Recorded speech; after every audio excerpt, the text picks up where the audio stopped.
Thank you.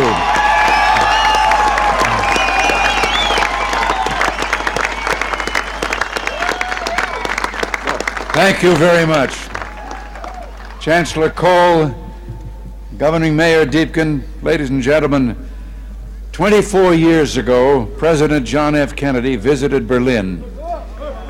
And speaking to the people of this city and the world at the City Hall, well, since then, 2 other presidents have come, each in his turn, to Berlin. And today, I myself make my 2nd visit to your city.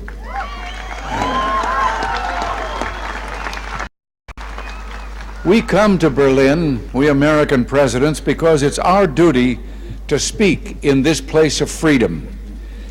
But I must confess, we're drawn here by other things as well, by the feeling of history in this city, more than 500 years older than our own nation, by the beauty of the Grunwald and the Tiergarten, most of all, by your courage and determination.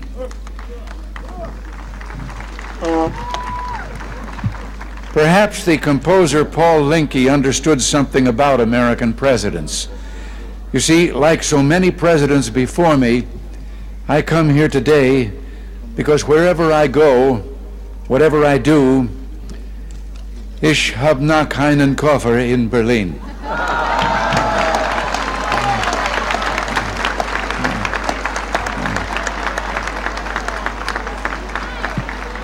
Our gathering today is broadcast throughout Western Europe and North America. I understand that it is being seen and heard as well in the East. To those listening throughout Eastern Europe, I extend my warmest greetings and the goodwill of the American people. To those listening in East Berlin, a special word. Although I cannot be with you, I address my remarks to you just as surely as to those standing here before me. For I join you, as I join your fellow countrymen in the West, in this firm, this unalterable belief, es gibt nur ein Berlin.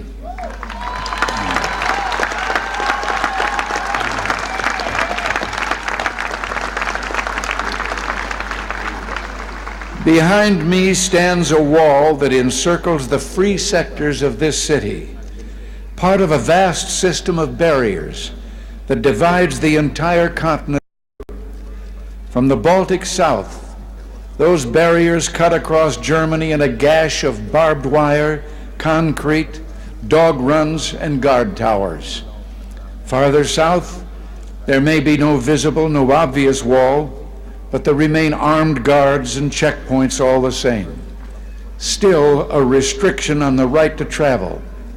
Still an instrument to impose upon ordinary men and women the will of a totalitarian state. Yet it is here in Berlin where the wall emerges most clearly. Here, cutting across your city, where the news photo and the television screen have imprinted this brutal division of a continent upon the mind of the world. Standing before the Brandenburg Gate, every man is a German, separated from his fellow men.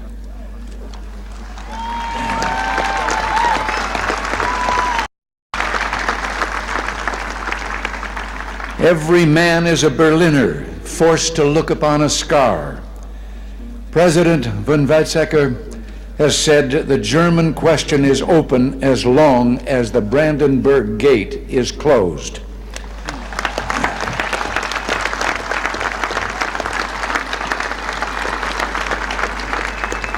But today I say, as long as this gate is closed, as long as this scar of a wall is permitted to stand, it is not the German question alone that remains open, but the question of freedom for all mankind.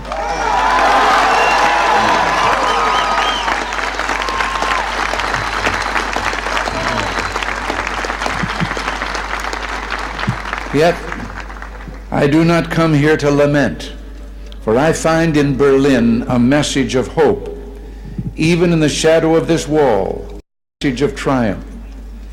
In this season of spring in 1945, the people of Berlin emerged from their air raid shelters to find devastation. Thousands of miles away, the people of the United States reached out to help. And in 1947, Secretary of State, as you've been told, George Marshall, announced the creation of what would become known as the Marshall Plan.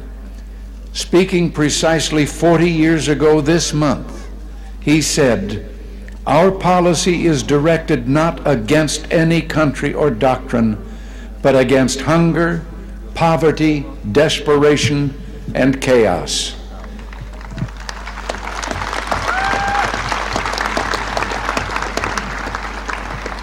In the Reichstag a few moments ago, I saw a display commemorating this 40th anniversary of the Marshall Plan. I was struck by the sign on a burnt-out, gutted structure that was being rebuilt. I understand that Berliners of my own generation can remember seeing signs like it dotted throughout the western sectors of the city. The sign read simply, "The Marshall Plan is helping here to strengthen the free world." A strong free world in the West, that dream became real. Japan rose from ruin to become an economic giant. Italy, France, Belgium, virtually every nation in Western Europe saw political and economic rebirth. The European Community was founded. In West Germany and here in Berlin, there took place an economic miracle. The Wirtschaftswunder. Adenauer, Erhard, Reuter, and other leaders understood the practical importance of liberty, that just as truth can flourish only when the journalist is given of speech, so prosperity can come about only when the farmer and businessman enjoy economic freedom. The German leaders reduced tariffs, expanded free trade, lowered taxes. From 1950 to 1960 alone, the standard of living in West Germany and Berlin doubled. Where 4 decades ago there was rubble, today in West Berlin there is the greatest industrial output of any city in Germany. Busy office blocks, fine homes and apartments, proud avenues and the spreading lawns of parkland. Where a city's culture seemed to have been destroyed, today there are 2 great universities, orchestras and an opera, countless theaters and museums. Where there was want, today there's abundance, food, clothing, automobiles, the wonderful of the Kudamm.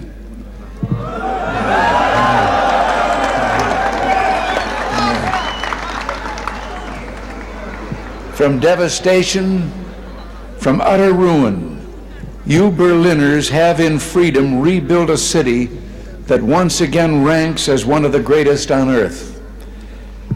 And the Soviets may have had other plans, but my friends, there were a few things the Soviets didn't count on.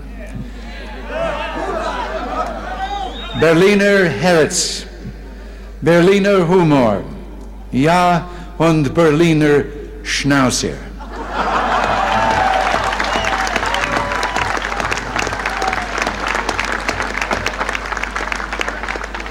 In the 1950s, Khrushchev predicted, "We will bury you." But in the West today, we see a free world that has achieved a level of prosperity and being unprecedented in all human history. In the communist world, we see failure, technological backwardness, declining standards of health, even one.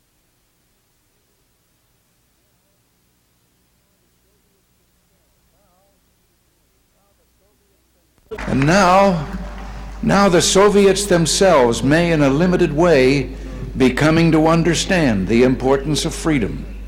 We hear much from Moscow about a new policy of reform and openness. Some political prisoners have been released. Certain foreign news broadcasts are no longer being jammed. Some economic enterprises have been permitted to operate with greater freedom from state control. Are these the beginnings of profound changes in the Soviet state, or are they token gestures intended to raise false hopes in the West or to strengthen the Soviet system without it? We welcome change and openness, for we believe that freedom and security go together, that the advance of human liberty can only strengthen the cause of world peace. There is one sign the Soviets can make that would be unmistakable, that would advance dramatically the cause of freedom and peace.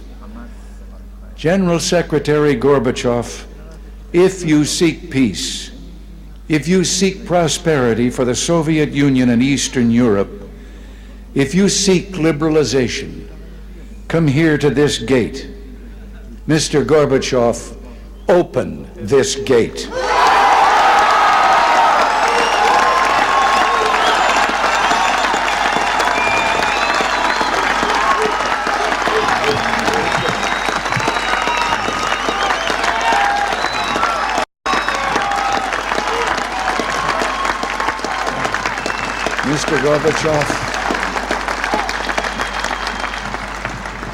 Mr. Gorbachev, tear down this wall.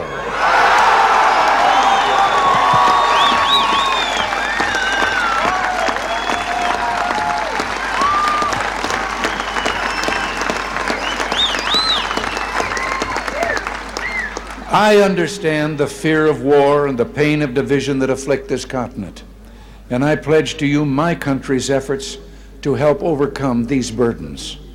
To be sure, we in the West must resist Soviet expansion. So we must maintain defenses of unassailable strength. Yet we seek peace, so we must strive to reduce arms on both sides. Beginning 10 years ago, the Soviets challenged the Western alliance with a grave new threat. Hundreds of new and deadly SS-20 nuclear missiles capable of striking every capital in Europe. The Western alliance responded by committing itself to a counter-deployment.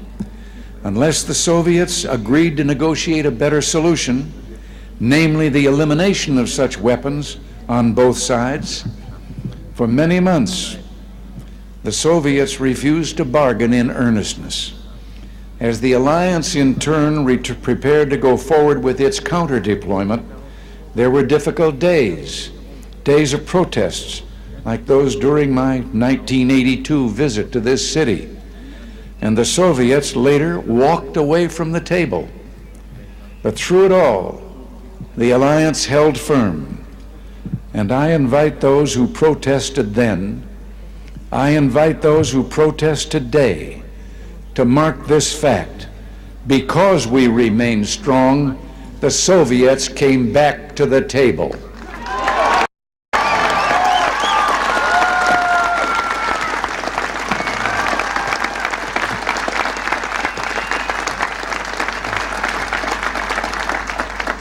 Because we remain strong today, we have within reach the possibility not merely of limiting the growth of arms, but of eliminating for the first time an entire class of nuclear weapons from the face of the earth. As I speak, NATO ministers are meeting in Iceland to review the progress of our proposals for eliminating these weapons. At the talks in Geneva, we have also proposed deep cuts in strategic offensive weapons.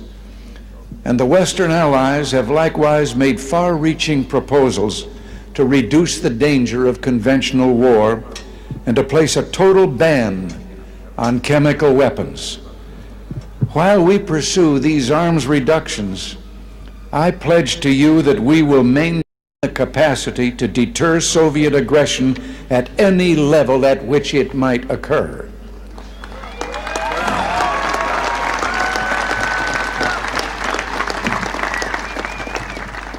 And in cooperation with many of our allies, the United States is pursuing the Strategic Defense Initiative. research to base deterrence not on the threat of offensive retaliation, but on defenses that truly defend, on systems, in short, that will not target populations, but shield them. By these means, we seek to increase the safety of Europe and all the world. But we must remember a crucial fact. East and West do not mistrust each other because we're armed. We're armed because we mistrust each other.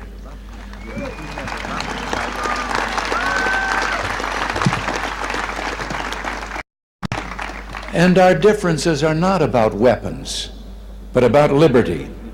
When President Kennedy spoke at the City Hall those 24 years ago, freedom was encircled. Berlin was under siege. And today, despite all the pressures upon this city, Berlin stands secure in its liberty, and freedom itself is transforming the globe. In the Philippines, in South and Central America, democracy has been given a rebirth. Throughout the Pacific, free markets are working miracle after miracle of economic growth. In the industrialized nations, a technological revolution is taking place, a revolution marked by rapid, dramatic advances in computers and telecommunications. In Europe, only one nation, and those it controls, refuse to join the community of freedom. Yet in this age of redoubled economic growth, of information and innovation, the Soviet Union faces a choice. It must make fundamental changes, or it will become obsolete.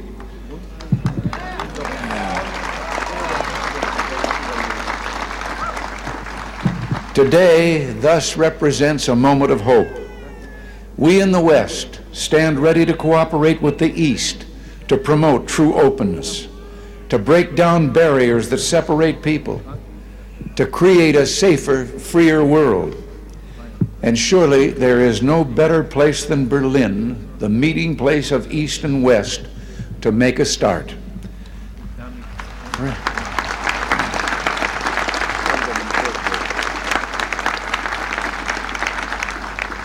Free people of Berlin, today as in the past, the United States stands for the strict observance and full implementation of all parts of the Four-Power Agreement of 1971. Let us use this occasion, the 750th anniversary of this city, to usher in a new era, to seek a still fuller, richer life for the Berlin of the future. Together, let us maintain and develop the ties between the Federal Republic and the western sectors of Berlin, which is permitted by the 1971 agreement. And I invite Mr. Gorbachev, let us work to bring the eastern and western parts of the city closer together so that all the inhabitants of all Berlin can enjoy the benefits that come with life in one of the great cities of the world.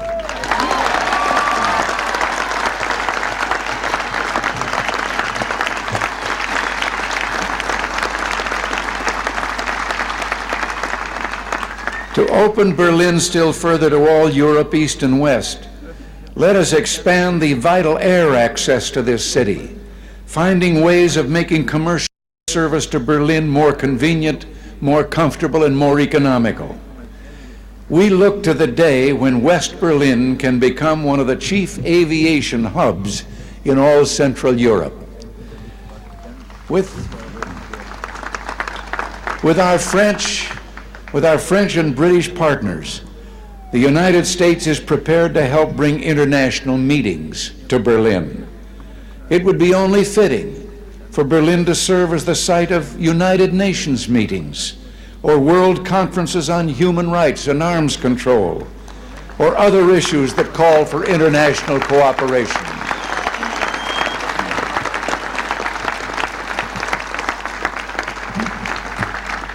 There is no better way to establish hope for the future than to enlighten young minds, and we would be honored to sponsor summer youth exchanges, cultural events, and other programs for young Berliners from the East.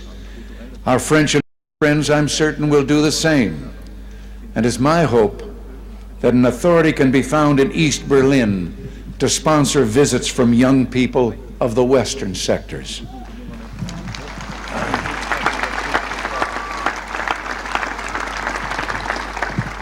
One final proposal, one close to my heart. Sport represents a source of enjoyment and ennoblement. And you may have noted that the Republic of Korea, South Korea, has offered to permit certain events of the 1988 Olympics to take place in the North. International sports competitions of all kinds could take place in both parts of this city.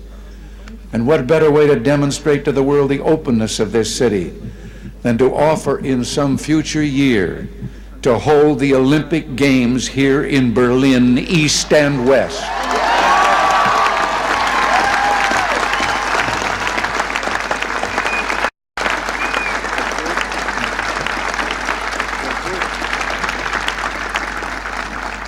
In these 4 decades, as I have said, you Berliners have built a great city. You've done so in spite of threats, the Soviet attempts to impose the Eastmark, the blockade. Today, the city thrives in spite of the challenges implicit in the very presence of this wall. What keeps you here? Certainly there's a great deal to be said for your fortitude, for your defiant courage, but I believe there's something deeper, something that involves Berlin's whole look and feel and way of life, not mere sentiment.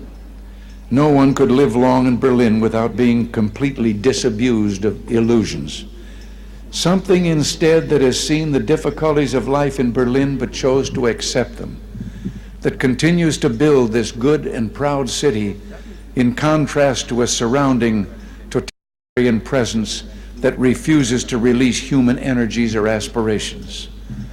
Something that speaks with a powerful voice of affirmation, that says yes to this city, yes to the future, yes to freedom. In a word, I would submit that what keeps you in Berlin is love.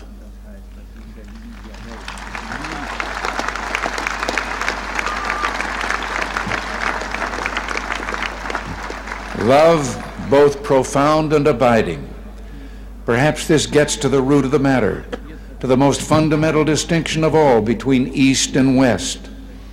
The totalitarian world produces backwardness because it does such violence to the spirit, thwarting the human impulse to create, to enjoy, to worship.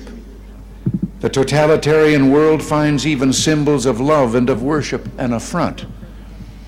Years ago, before the Germans began rebuilding their churches, they erected a secular structure, the television tower at Alexanderplatz. Virtually ever since, the authorities have been working to correct what they view as the tower's one major flaw, treating the glass sphere at the top with paints and chemicals of every kind.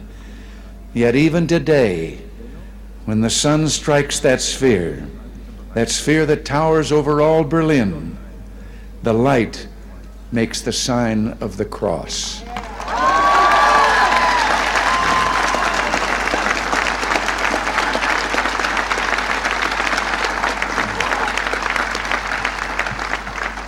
There in Berlin, like the city itself, symbols of love, symbols of worship cannot be suppressed.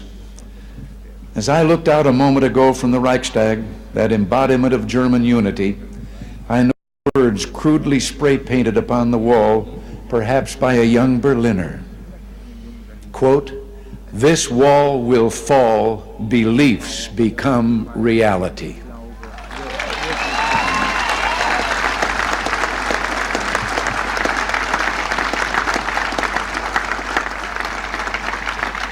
Yes, across Europe this wall will fall, for it cannot withstand faith, it cannot withstand truth. The wall cannot withstand freedom. And I would like, before I close, to say one word. I have read and I have been questioned since I've been here about certain demonstrations against my coming. And I would like to say just one thing, and to those who demonstrate so.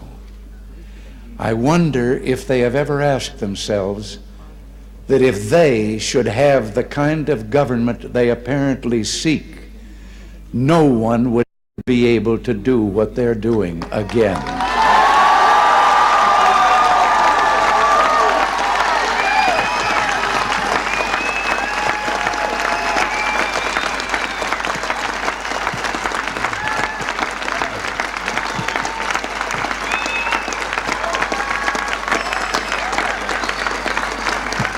Thank you, and God bless you all.